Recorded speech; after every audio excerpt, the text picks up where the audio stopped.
The 2017 Hyundai Grand i10 is here, and with that it brings a new sportier facelift, a lot of new technology inside alongside retaining what it was its previous characteristics like good handling, practical space inside and more. Does it manage to live up? Well, let's find out.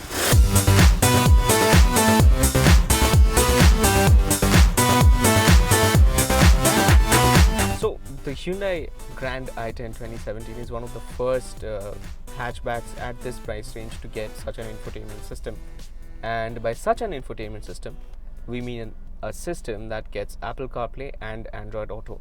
This is possibly the first in its class to get both Apple CarPlay and Android Auto support, which is, according to us, a pretty cool addition. Infotainment systems are of course evolving as we go forward, and more cars are getting such infusion of technology. So with all this, what does it have? This is what we're going to find out. Unfortunately, the entire infotainment system misses out on a satellite navigation system, which we feel could have been a pretty neat addition. But of course, you get Bluetooth connectivity, you get USB and aux support as well. And the USB can of course play back images and videos from your pen drives and even phones, the ones that support them. Along with that, of course, you get your FM AM radio, which is pretty standard. Music player, which supports playback with USB, aux and Bluetooth. And of course your phone controls, which are gonna show you your recently called lists, and a keypad to make calls on the go. Along with that, you get Apple CarPlay and Android Auto, which we are going to go through in a bit. With that, you also get Android Mirror Link, and you get your standard audio profiling, display settings, phone controls for connections, and there's something called phone projection, which allows you to enable all of this. You can disable Apple CarPlay if you want to connect your iPhone and not use Apple CarPlay on the system. It's pretty straightforward, as you can see. So that's pretty much about it, the features that are there on the infotainment system. You can adjust your date and time according to your need. Choose languages between Hindi and English, which gives a nice touch of localizing the system, make it more familiar for a wider audience across tier 2 and tier 3 cities as well.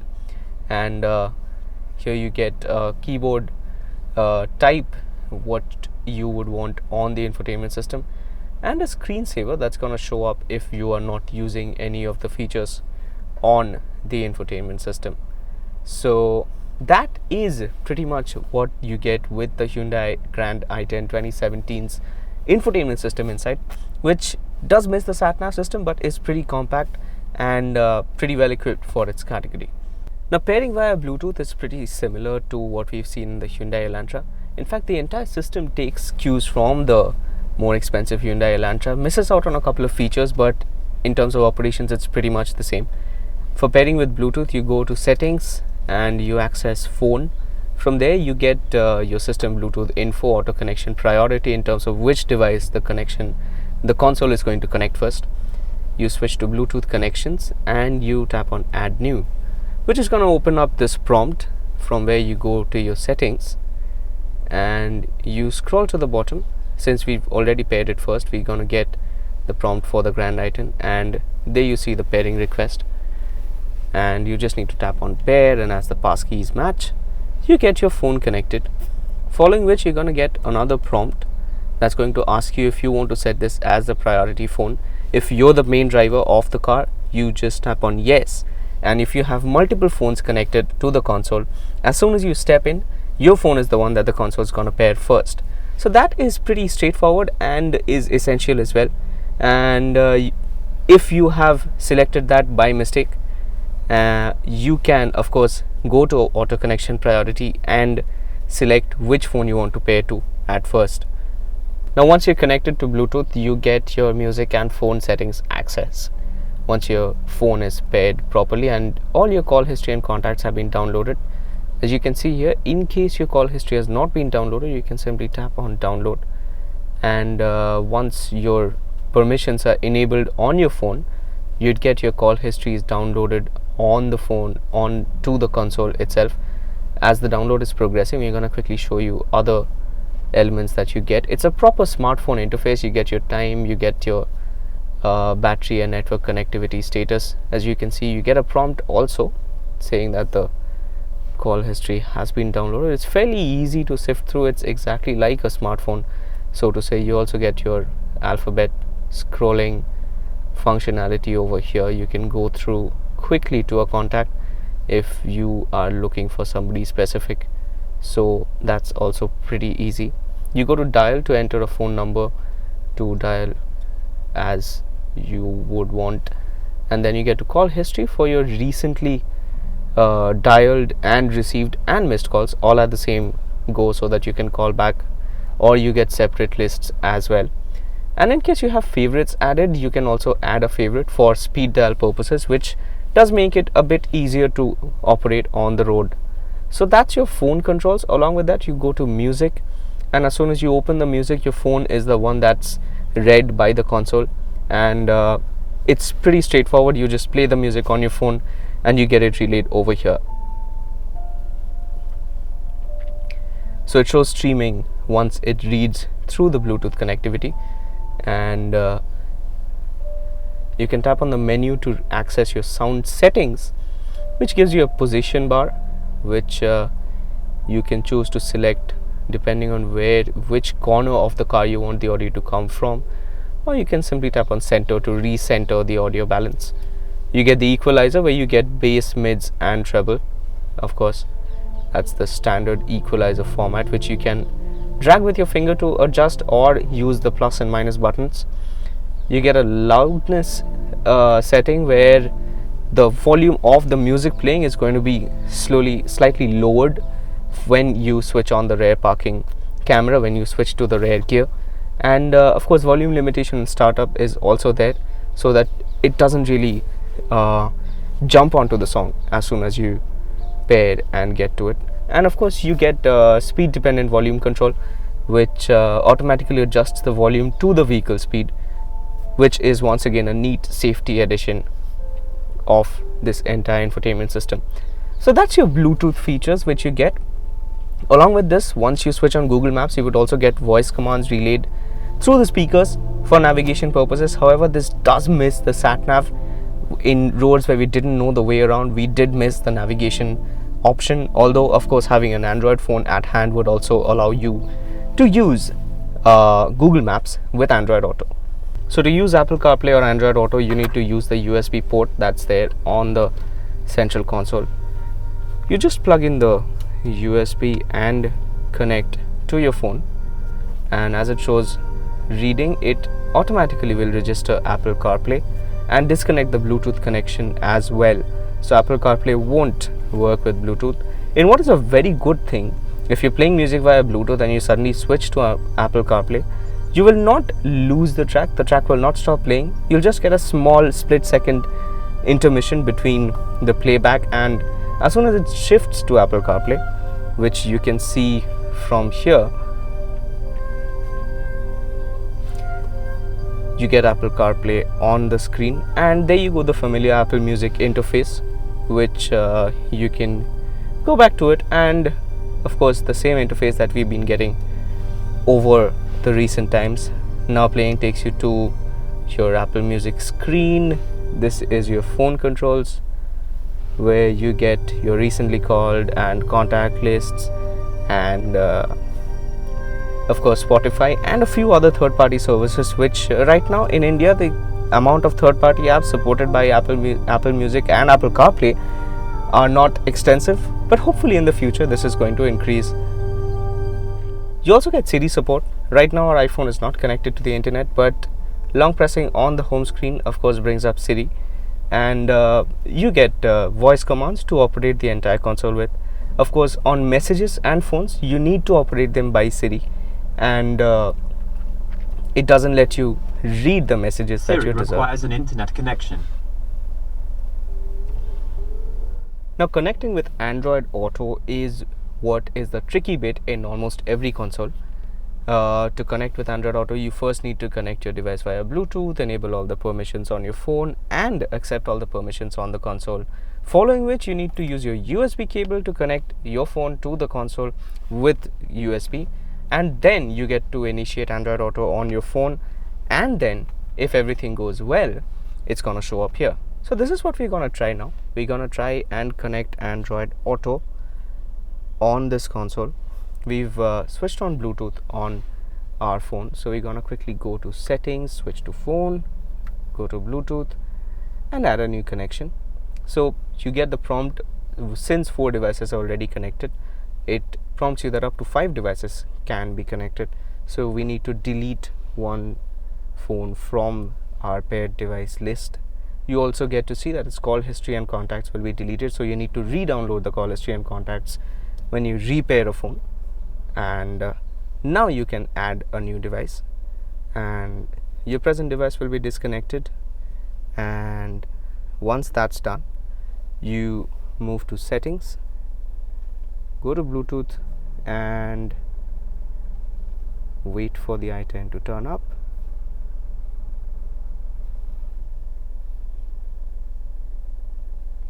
So pairing, of course, for the most part goes pretty well.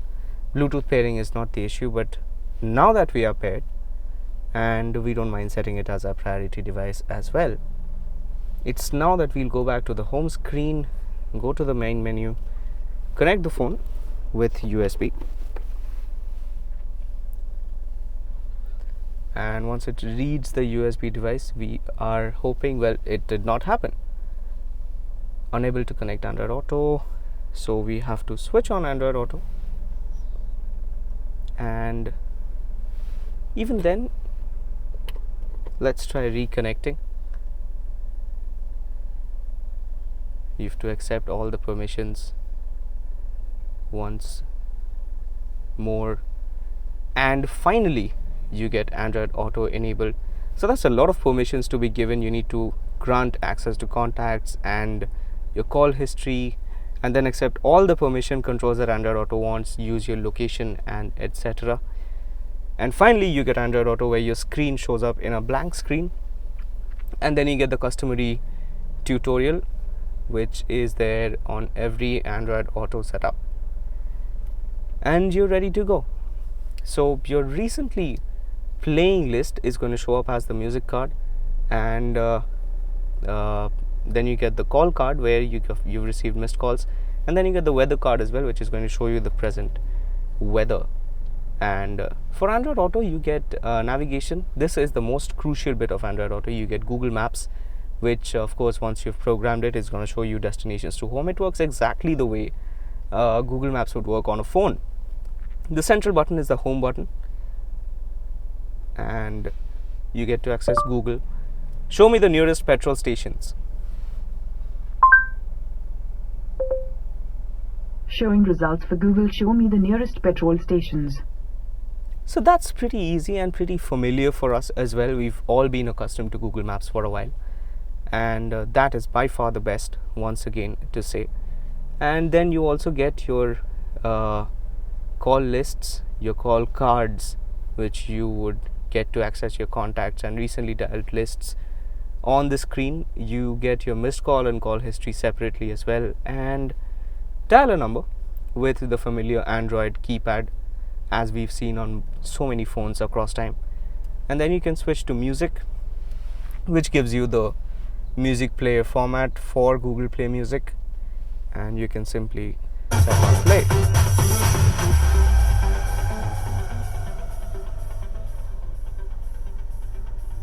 Then once you get the connection up, it is then that Android Auto makes more sense in terms of services that they offer in India.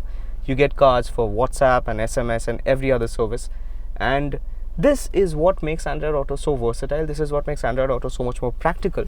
Apple CarPlay is good. It's smoother than Android Auto, but it does miss maps, and navigation is something that's pretty crucial when you're on the road and you don't know the way around a city.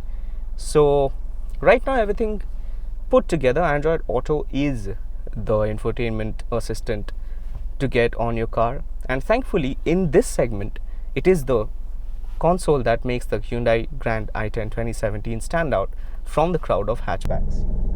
Along with the touchscreen, which is fairly responsive and really smooth, especially for its category, you also get the physical buttons over here. This you can use to tune the radio. The next knob can be used to tune the volume, and of course works as the power button for the infotainment system. You get a hard setup button to access settings. You can switch your display off to the screensaver if you're not using the system. You can keep changing your FM and music tracks from the seek button. And here are the 4 keys that give you the specific modes. This takes you to the home screen. This will open the music player, and this will take you to your phone settings, and the next one will open the radio. So all of this makes sure that you can use the entire systems, all of the features of the entire system, without having to access the touchscreen, unless of course you're using Android Auto. And that is what makes this a pretty efficient unit to use, even with or without touchscreen input. Now the air conditioning system inside the 2017 Hyundai Grand i10 is pretty decent, and for one, I really like how the entire setup looks.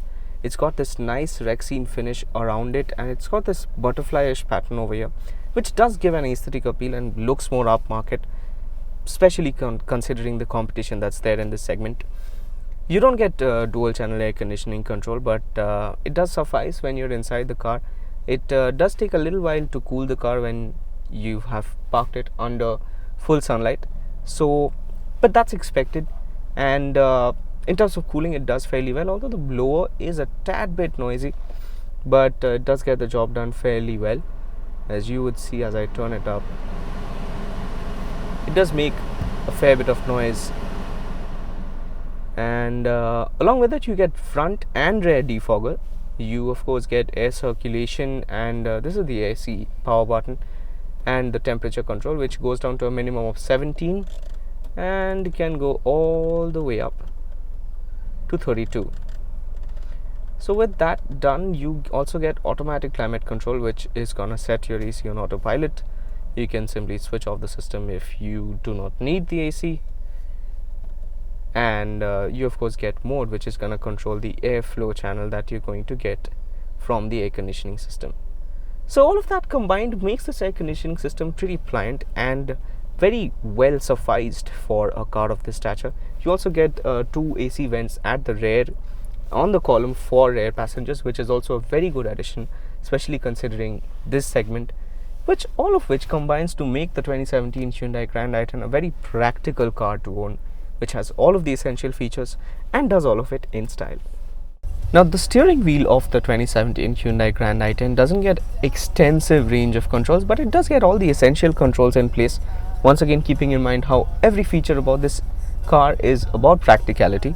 So you get your volume controls for your music over here. You get a one-touch mute button, and you get to adjust your music mode and switch between tracks.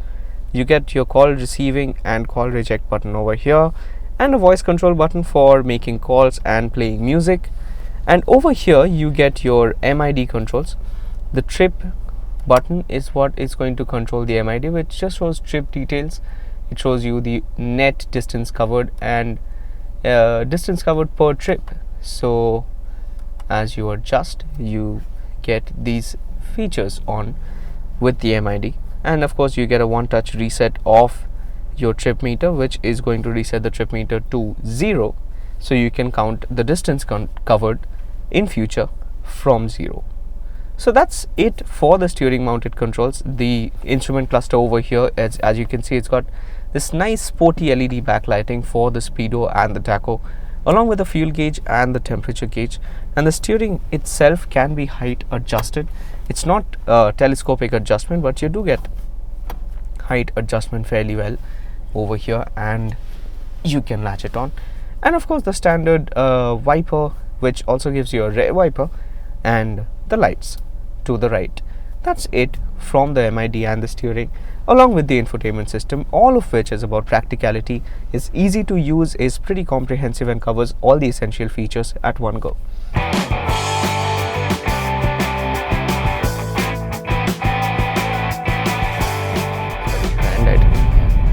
So the Hyundai Grand i10 has been significantly improved in terms of its driving statistics and driving dynamics. The suspension has been reworked, which is now softer, which gives you better road grip, which makes the car feel more stable, and of course you get lesser body roll. The steering wheel, it feels light, but it's not very light, so it doesn't feel artificial. It does give you a decent amount of precision, and feedback is not the strong point, but it's still among the best in its segment.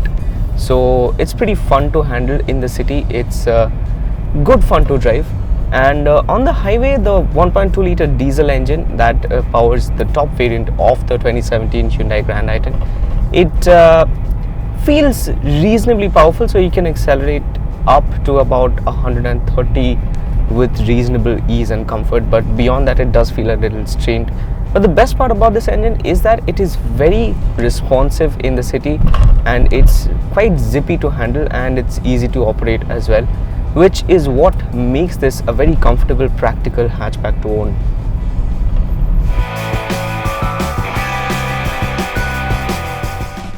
So now I'm at the back seat of the 2017 Hyundai Grand i10, and well, this is pretty much the surprise package of the car. You get pretty decent amount of space. I'm 5'11" and the front seat is adjusted to my height, and even after that I have enough knee room, I have decent leg room, and I can of course place my legs inside and get good thigh support. I'm getting a good sitting stance where I'm pretty comfortable, and I have an adjustable headrest as well, which I can adjust according to the height that I'm seating in. Along with that, I have a pretty nice pliant armrest with a bottle holder that fits 500 ml bottles with ease. Along with that, something that a lot of cars in this segment overlook is a rear AC vent, which you get here, along with a power socket to charge your phones and laptops, and a coat hanger on the door as well, so you get a lot of features around too. And all of this combined makes the car feel pretty nice and good for long journeys. This should be pretty comfortable, and it doesn't feel inexpensive as well.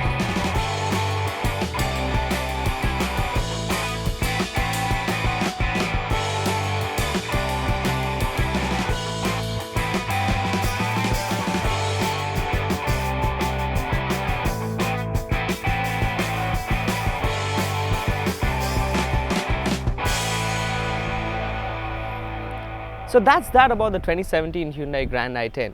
It gets the best infotainment system in hatchbacks right now, powered by Apple CarPlay and Android Auto with MirrorLink.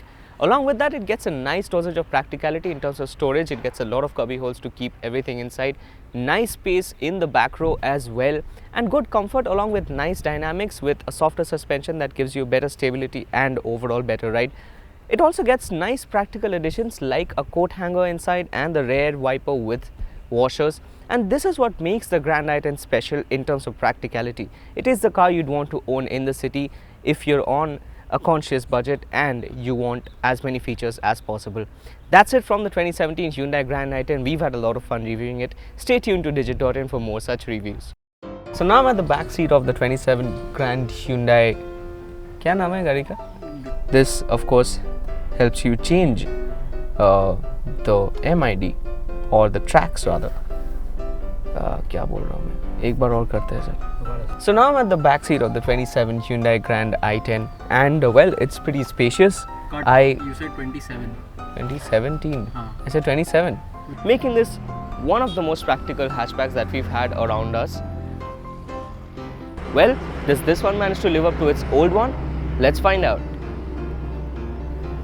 You also get to see that its call history and contacts will be deleted, so you need to re-download the call history and contacts when you repair a phone. Repair a phone. चलें? Yes. चले sir? चले? Start कर.